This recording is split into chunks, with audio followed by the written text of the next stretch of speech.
awuthola indlela yokungena efeni ngoba kaningi kunamazwi avelile uNkulunkulu awakhulumile athi ke lo uyindodana yakhe athokozile ngayo. So kanjalo uma ungene kuKristu Jesu uNkulunkulu uthokozile ngoKristu.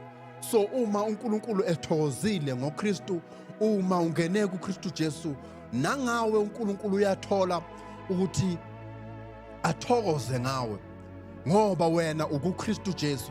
Lithi iBhayibheli uma nihlala kimi namazwi ami ehlala kunina, niyawucela enikuthandayo nikwenzelwe. Ngesizathu sokuthi nihlezi kuKristu Jesu. Uma umuntu ekuKristu Jesu uyisidalwa esisha, ngalesi sidalwa esisha uthola ukumfuza uNkulunkulu ngoba uKristu umfuzile uNkulunkulu. Lithi iBhayibheli uma limveza uyisithombe esiveza uNkulunkulu ongabona. Uma ukwazi ufuna ukubona ukuphelela kukaNkulunkulu konke kuhlezi kuKristu Jesu. Uma ukuKristu wena, kuwena ukuphelela noma ukufaniseka noNkulunkulu kuzobuya. Ukwazi ukuthola i-identity yakho, ukwazi ukuthola i-position yakho ngoba ukuKristu Jesu.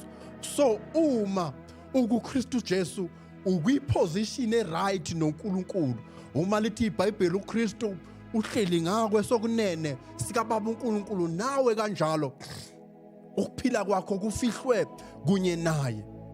Yilokho nje engifisa ukuthi ngikushare kunye nani okuhlele emoyeni wami ukuthi ke mhlawumbe namhlanje ake ngize ngizohlala nani nginivezele lokho ukuthi ke linye ithembe esibizelwe kulo uKristu uJesu, ithembe esibizelwe kulo.